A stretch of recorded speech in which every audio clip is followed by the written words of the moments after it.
I've got this CRAFTSMAN leaf blower, backpack blower, and a guy on eBay wanted the throttle cable and the trigger, so I figured this would be a good way to show you how to remove that, and then you can just reverse that, and that'll be the installation process. So let's get going. These screws have a flat slot, so I guess you could take them off with a normal screwdriver, but they also have a T20 Torx head, so I'm going to use this T20 Torx bit. This is an SK. I got this as part of a set. If I can find a link for a similar set, I'll put that in the description, because this is a great set to have. My 1/4" ratchet is out in the car, so I'm just going to use this CRAFTSMAN 3/8 ratchet, old reliable with an adapter on it, and that'll allow me to take these, I don't know if you call them bolts or screws, but it'll allow me to take them out really pretty easily. That came out really easily. I already took out all the screws on this side, but there are 2 more over here, so I'll get to work on those.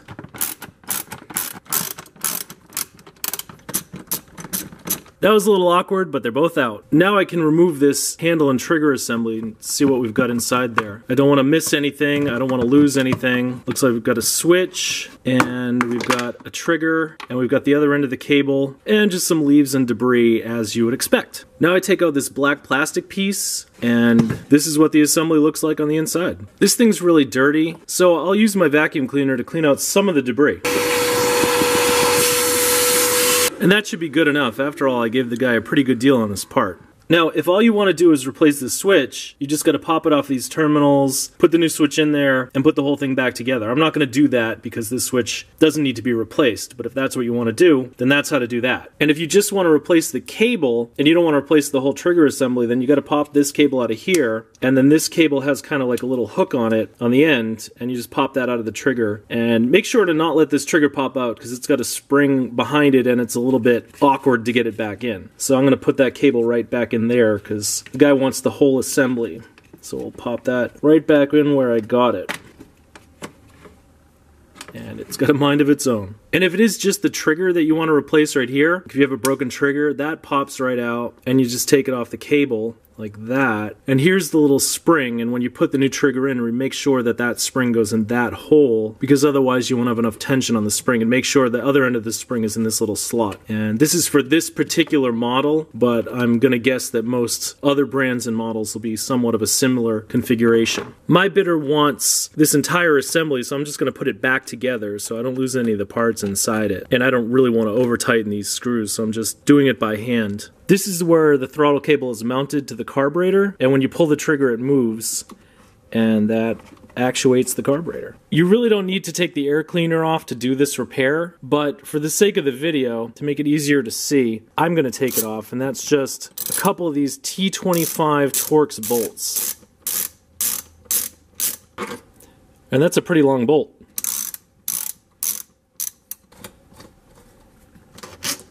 It turns out that these bolts hold the carburetor in place, so it was a pretty bad idea to pull them out, but I'm gonna throw away the rest of this backpack blower anyway. I've had it for months and months and months, but if I were you, I wouldn't take these bolts out, and you really don't need to anyway.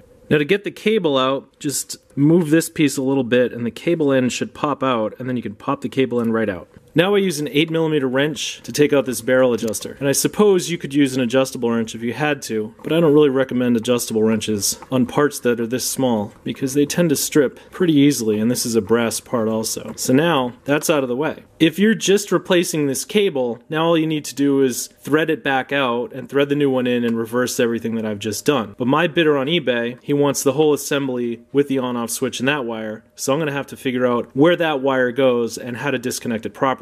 In order to get in there, I'm going to have to take off this plastic cap, and luckily for me, a former owner removed all 3 of these screws, so there's just one Allen head screw in there, or a bolt, whatever you call it. And I don't know if it's metric or standard, but that's okay because I have these 2 sets. These are by Eklind tools, and these are really, really fantastic. They still sell these. I'll put a link to these in the description. It turns out that it's a 4mm bolt, so I'm just going to unscrew it. And I think it's all the way out now. Now I'll remove this cover and get it out of the way. And while I'm at it, I guess the carburetor and the fuel tank can come off too. I don't know where this wire goes, so I'm going to try and take off this plate and see how that treats me. And it doesn't want to come out. but I'm just gonna use a little persuasion. When I look way deep in there, I can see where this wire plugs in. Now, normally I would just break this piece off and get it out of there, but I'm trying to show you how to do it the right way, so I'm gonna figure out how to do it the right way. It looks to me like I have to go in through the backside, so I'm gonna remove all of these T20 Torx screws. That's the first one, and I'll spare you the rest. All the screws are out, so I can take this cover off and see what I'm working with. This is what I was afraid of. In order to get on the other side of this, I've got to take this impeller off first. Let's hope this bolt isn't too hard to get out. Bad news. I tried and tried and tried, but I could not get the impeller off the other side. The bolt just would not budge, and the impeller blades are plastic, so I couldn't really hold them in a vise or with a pry bar or anything. So, if you need to know how to rerun this wire, you're on your own, my apologies. But I don't need to rerun this wire, I just need to get it out of there. So, I'm gonna break off this piece of plastic with this pair of pliers so I can get access to the plug inside there. I guess this is really the point of no return, but this thing's junk anyway. I almost have enough room to get in there, but I don't want to damage the connectors, so I'm just going to break off more plastic so I have a lot of clearance. And now I'm pretty sure I can get the one connector off just by prying it with a screwdriver. And the other connector, I'm going to try to pull it with my hand and see if I get lucky.